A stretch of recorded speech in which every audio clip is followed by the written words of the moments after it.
पाक फौज के तर्जुमान लेफ्टिनेंट जनरल अहमद शरीफ चौधरी ने कहा है कि नवंबर 26 को सियासी क़यादत के भागने की जगह हंसाई से बचने के लिए कारकुनों की हलाकत का बयानिया बनाया गया। पिंडी में प्रेस कॉन्फ्रेंस करते हुए डिप्टी जनरल ISPR का कहना था कि नवंबर 26 को कारकुनों की हलाकत का झूठा बयानिया बनाया गया।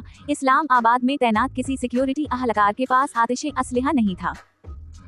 इन्होंने कहा कि फौज का मुजाहिरीन से कोई सामना नहीं हुआ। फौज रेड जोन की अहम इमारतों की सिक्योरिटी पर तैनात थी। उनका कहना था कि सियासी क़यादत के भागने की जगह हंसाई से बचने के लिए कारकुनों की हलाकत का बयानिया बनाया गया। नवंबर 26 की साजिश एक सियासी दहशतगर्दी थी जिसमें कारकुन मुसल्लाह होकर आए, मगर सियासी जमात ने फेक न्यूज़ और प्रोपेगेंडा करने की सलाहियत की वजह से इन्हें एतमाद है कि वो कोई भी बयानिया बना सकते हैं। DGISPR का कहना था कि इंतशारी सियासत का कंट्रोल मुल्क में मौजूद सियासी क़यादत के बजाय बैरून मुल्क मौजूद सोशल मीडिया के पास है। ये है news article 1। Pakistan nuclear regulatory authority ने चश्मा न्यूक्लियर पावर प्लांट 5 के लिए तामीराती लाइसेंस जारी कर दिया। चश्मा पावर प्लांट 5 न्यूक्लियर जराए से 1200 मेगावाट बिजली पैदा करने वाला सबसे पावर प्लांट होगा। पाकिस्तान न्यूक्लियर रेगुलेटरी अथॉरिटी के एलामिये के मुताबिक पाकिस्तान एटॉमिक एनर्जी कमीशन ने चश्मा न्यूक्लियर पावर प्लांट 5 के तामीराती लाइसेंस के लिए अप्रैल 2024 में दरखास्त दी थी, जिसके साथ इब्तिदाई हिफाजती जायजा रिपोर्ट और दीगर मुतालिका जरूरी दस्तावेजात भी जुमा करवाई गयी। इन दस्तावेजात में रिएक्ट रे के डिजाइन, जौहरी मवाद के महफूज इस्तेमाल, तापकारी से तहफ़्फ़ुज़, हंगामी सूरत हाल से निमटने, तापकार फुजले को ठिकाने लगाने और न्यूक्लियर सिक्योरिटी जैसे तमाम पहलू शामिल थे। अथॉरिटी ने तमाम दस्तावेजात के मुफस्सल जायजे और मुतालिका कौमी व बैन अल-अक़वामी मियारात और रेगुलेटरी तकाज़ों की तकमील के बाद लाइसेंस जारी किया। ये है न्यूज़ आर्टिकल 1।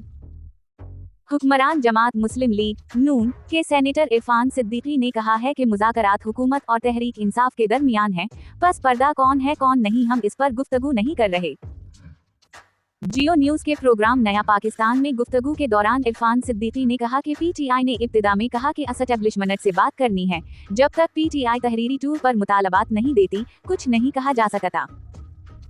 इन्होंने कहा कि 2 जनवरी तक PTI अपने मुतालबात को तहरीरी टूर पर देगी, फिर सूरत हाल सामने आएगी। अगर एक प्रेस कॉन्फ्रेंस से PTI मायूस हुई तो मैं नहीं कहता कि मुज़ाकरात की टेबल लपेट दें।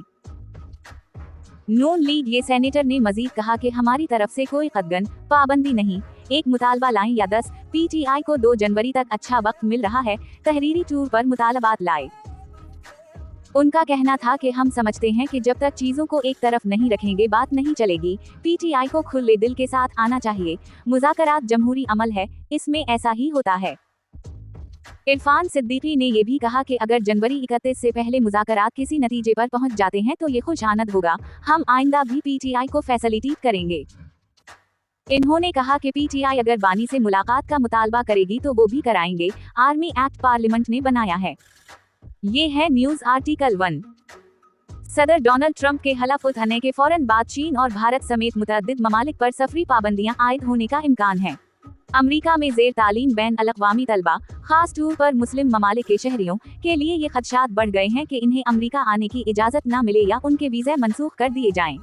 ट्रंप ने अपनी सदारती मुहिम के दौरान कहा था कि वो अमेरिका में आने वाले तारिकीन वतन की नजरियाती जांच पड़ताल को सख्त करेंगे और ऐसे अफराद को मुल्क बदर करने के लिए इक़दामात करेंगे जो दहशतगर्दी या अमेरिका मुखालिफ नजरियात के हामिल हों।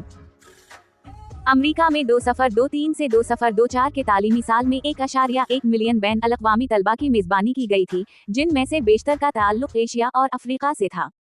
ट्रंप के एग्जीक्यूटिव आर्डर्स के जरिए ये ममालिक जैसे ईरान, इराक, सूडान और शाम के अलावा किर्गिस्तान, नाइजरी, म्यांमार, तंजानिया, शुमाली कोरिया, वेनेज़ुएला और मुमकिना तौर पर चीन और भारत भी शामिल हो सकते हैं।